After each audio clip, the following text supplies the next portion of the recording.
Around the World in 80 Days by Jules Verne. Chapter 11, in which Phileas Fogg secures a curious means of convenience at a fabulous price. The train had started punctually. Among the passengers were a number of officers, government officials, and opium and indigo merchants, whose business called them to the eastern coast. Passepartout rode in the same carriage with his master, and a third passenger occupied a seat opposite to them. This was Sir Francis Cromarty, one of Mr. Fogg's whist partners on the Mongolia, now on his way to join his corps at Benares. Sir Francis was a tall, fair man of 50, who had greatly distinguished himself in the last Sepoy revolt. He made India his home, only paying brief visits to England at rare intervals, and was almost as familiar as a native with the customs, history, and character of India and its people. But Phileas Fogg, who was not traveling, but only describing a circumference, took no pains to inquire into these subjects.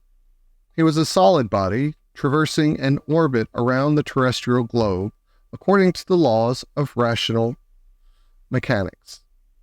He was at this moment calculating in his mind the number of hours spent since his departure from London, and, had it been in his nature to make a useless demonstration, would have rubbed his hands for satisfaction. Sir Francis Cromarty had observed the oddity of his traveling companion, although the only opportunity he had for studying him had been while he was dealing the cards, and between two rubbers, and questioned himself whether a human heart really beat beneath this cold exterior, and whether Phileas Fogg had any sense of the beauties of nature. The Brigadier General was free to mentally confess that, of all the eccentric persons he had ever met, none was comparable to the product of the exact sciences. Phileas Fogg had not concealed from Sir Francis his design of going round the world, nor the circumstances under which he set out, and the General only saw in the wager a useless eccentricity and a lack of sound common sense. In the way this strange gentleman was going on, he would leave the world without having done any good to himself or anybody else. An hour after leaving Bombay, the train had passed the viaducts and the island of Salketi, and had got into open country. At Kalyan, they reached the junction of the branch line which descends toward southeastern India by Kandala and Pune, and, passing Palwell, they entered the defiles of the mountains, with the basalt bases and their summits crowned with thick, verdant forests. Phileas Fogg and Sir Francis Cromarty exchanged a few words from time to time, and now Sir Francis, reviving the conversation, observed, "Some years ago, Mr. Fogg, you would have met with a delay at this point which would probably have lost your wager." "How so, Sir Francis?" "Because the railway stopped at the base of these mountains, which the passengers were obliged to cross in palanquins or on ponies to Kandala on the other side." "Such a delay would not have deranged my plans in the least," said Mr. Fogg. "I have constantly foreseen the likelihood of certain obstacles." "But, Mr. Fogg," pursued Sir Francis, "you run the risk of having some difficulty about this worthy fellow's adventure at the pagoda." Passepartout, his feet comfortably wrapped in his traveling blanket, was sound asleep and did not dream that anybody was talking about him. The government is very severe upon that kind of offense. It takes particular care that the religious customs of the Indians should be respected, and if your servant were caught— "Very well, Sir Francis," replied Mr. Fogg. "If he had been caught, he would have been condemned and punished, and then would have quietly returned to Europe. I don't see how this affair could have delayed his master." The conversation fell again. During the night, the train left the mountains behind, and passed Nasik, and the next day proceeded over the flat, well-cultivated country of the conveyance, with its straggling villages, above which rose the minarets of the pagodas. This fertile territory is watered by numerous small rivers and limpid streams, mostly tributaries of the Godavari. Passepartout, on walking and looking out, could not realize that he was actually crossing India in a railway train. The locomotive, guided by an English engineer and fed with English coal, threw out its smoke upon cotton, coffee, nutmeg, clove, and pepper plantations, while the steam curled in spirals around groups of palm trees, in the midst of which were seen picturesque bungalows, veiras, sort of abandoned monasteries, and marvelous temples enriched by the exhaustless ornamentation of Indian architecture. They then came upon vast tracts extending to the horizon, with jungles inhabited by snakes and tigers, which fled at the noise of the train, succeeded by forests penetrated by the railway, and still haunted by elephants which, with pensive eyes, gazed at the train as it passed. The travelers crossed beyond Milligam, the fatal country so often stained with blood by the sectaries of the goddess Kali. Not far off rose Ellora, with its graceful pagodas, and the famous Aurubagdad, capital of the ferocious Aurangzeb, now the chief town of one of the detached provinces of the kingdom of the Nizam. It was thereabouts that Faringe, the Thugi chief, king of the Stranglers, held his sway. These ruffians, united by a secret bond, strangled victims of every age in honor of the goddess Death, without ever shedding blood. There was a period when this part of the country could scarcely be traveled over without corpses being found in every direction. The English government has succeeded in greatly diminishing these murders, though the Thugis still exist and pursue the exercise of their honorable rights. At 12:30, the train stopped at Berhampore, where Passepartout was able to purchase some Indian slippers, ornamented with false pearls, in which, with evident vanity, he proceeded to encase his feet. The travelers made a hasty breakfast and started off for Ashugur. After skirting for a little the banks of the small river Tapti, which empties into the Gulf of Cambrai near Surat, Passepartout was now plunged into absorbing reverie. Up to his arrival at Bombay, he had entertained hopes that their journey would end there. But, now that they were plainly whirling across India at full speed, a sudden change had come over the spirit of his dreams. His old vagabond nature returned to him. The fantastic ideas of his youth once more took possession of him. He came to regard his master's project as intended in good earnest, believed in the reality of the bet, and therefore in the tour of the world and the necessity of making it without fail within the designated period. Already he began to worry about possible delays and accidents which might happen on the way. He recognized himself as being personally interested in the wager, and trembled at the thought that he might have been the means of losing it by his unpardonable folly of the night before. Being much less cool-headed than Mr. Fogg, he was much more restless, counting and recounting the days passed over, uttering maledictions when the train stopped, and accusing it of sluggishness, and mentally blaming Mr. Fogg for not having bribed the engineer.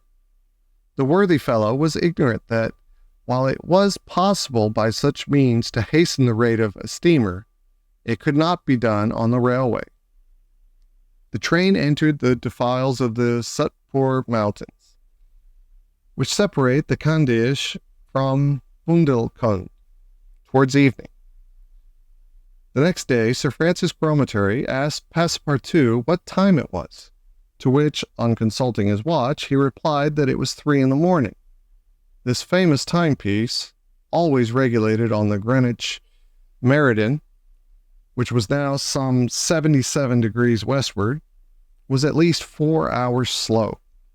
Sir Francis corrected Passepartout's time, whereupon the latter made the same remark that he had done to Fix, and upon the general insisting that the watch should be regulated in each new meridian, since he was constantly going eastward, that is, in the face of the sun, and therefore the days were shorter by 4 minutes for each degree gone over. Passepartout obstinately refused to alter his watch, which he kept at London time. It was an innocent delusion which could harm no one. The train stopped at 8 o'clock in the midst of a glade some 15 miles beyond Rothal, where there were several bungalows and workmen's cabins. The conductor, passing along the carriages, shouted, "Passengers will get out here."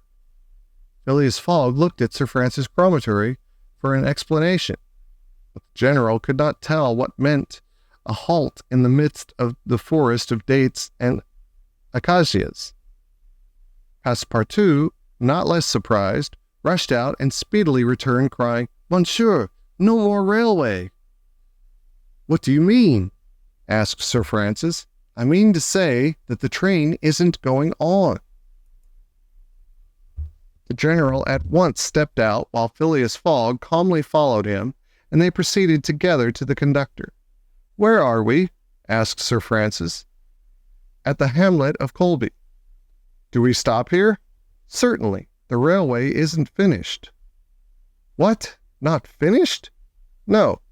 There's still a matter of 50 miles to be laid from here to Allahabad, where the line begins again." "But the papers announce the opening of the railway throughout." "What would you have, officer? The papers were mistaken?" "Yet you sell tickets from Bombay to Calcutta?" retorted Sir Francis, who was growing warm. "No doubt," replied the conductor, "but the passengers know that they must provide means of transportation for themselves from Colby to Allahabad." Sir Francis was furious. Passepartout would willingly have knocked the conductor down, and did not dare to look at his master. "Sir Francis," said Mr. Fogg quietly, "we will, if you please, look about for some means of conveyance to Allahabad." "Mr. Fogg, this is a delay greatly to your disadvantage." "No, Sir Francis, it was foreseen." "What? You knew that the way—" "Not at all, but I knew that some obstacle or other would sooner or later arise on my route. Nothing, therefore, is lost. I have 2 days, which I have already gained, to sacrifice. A steamer leaves Calcutta for Hong Kong at noon on the 25th. This is the 22nd, and we shall reach Calcutta in time." There was nothing to say to so confident a response. It was but too true that the railway came to a termination at this point. The papers were like some watches, which have a way of getting too fast, and had been premature in their announcement of the completion of the line. The greater part of the travelers were aware of this interruption, and, leaving the train, they began to engage such vehicles as the village could provide: 4-wheeled palikares, wagons drawn by zebras, carriages that looked like perambulating pagodas, palanquins, ponies, and whatnot.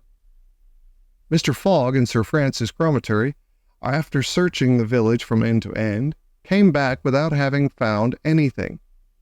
"I shall go afoot," said Phileas Fogg. Passepartout, who had now rejoined his master, made a wry grimace as he thought of his magnificent but too frail Indian shoes. Happily, he too had been looking about him, and after a moment's hesitation said, "Monsieur, I think I have found a means of convenience." "What?" "An elephant. An elephant that belongs to an Indian who lives but 100 steps from here." "Let's go and see the elephant," replied Mr. Fogg. They soon reached a small hut, near which, enclosed with some high palings, was the animal in question. An Indian came out of the hut and, at their request, conducted them within the enclosure. The elephant, which its owner had reared, not for a beast of burden, but for warlike purposes, was half domesticated. The Indian had begun already by often irritating him and feeding him every 3 months on sugar and butter, to impart to him a ferocity not in his nature, this method being often employed by those who train the Indian elephants for battle. Happily, however, for Mr. Fogg, the animal's instructions in this direction had not gone far, and the elephant still preserved his natural gentleness. Keone, this was the name of the beast, could doubtless travel rapidly for a long time, and, in default of any other means of convenience, Mr. Fogg resolved to hire him. But elephants are far from cheap in India, where they are becoming scarce. The males, which alone are suitable for circus shows, are much sought, especially as but few of them are domesticated. When therefore Mr. Fogg proposed to the Indian to hire a Keone, he refused point blank. Mr. Fogg persisted, offering the excessive sum of £10 an hour for the loan of the beast to Allahabad. Refused. £20. Refused also. £40. Still refused. Passepartout jumped at each advance, but the Indian declined to be tempted. Yet the offer was an alluring one, for supposing it took the elephant 15 hours to reach Allahabad, his owner would receive no less than £600 sterling. Phileas Fogg, without getting in the least flurried, then proposed to purchase the animal outright, and at first offered £1,000 for him. The Indian, perhaps thinking he was going to make a great bargain, still refused.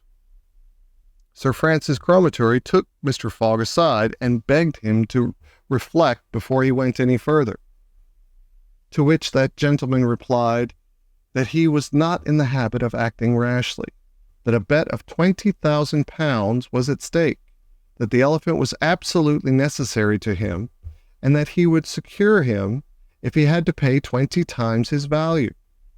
Returning to the Indian, whose small, sharp eyes, glistening with avarice, betrayed that with him it was only a question of how great a price he could obtain, Mr. Fogg offered first £1,200, then £1,500, £1,800, £2,000. Passepartout, usually so rubicund, was fairly white with suspense. At £2,000 the Indian yielded. "What a price! Good heavens!" cried Passepartout. "For an elephant!" It only remained now to find a guide, which was comparatively easy. A young Parsee, with an intelligent face, offered his services, which Mr. Fogg accepted, promising so generous a reward as to materially stimulate his zeal. The elephant was led out and equipped. The Parsee, who was an accomplished elephant driver, covered his back with a sort of saddle cloth, and attached to each of his flanks some curiously uncomfortable howdahs. Phileas Fogg paid the Indian with some banknotes which he extracted from the famous carpet-bag, a proceeding that seemed to deprive poor Passepartout of his vitals. Then he offered to carry Sir Francis to Allahabad, which the brigadier gratefully accepted, as one traveler the more would not be likely to fatigue the gigantic beast. Provisions were purchased at Colby, and while Sir Francis and Mr. Fogg took the howdahs on either side, Passepartout got astride the saddle-cloth between them. The Parsee perched himself on the elephant's neck, and at 9 o'clock they set out from the village, the animal marching off through the dense forest of palms by the shortest cut.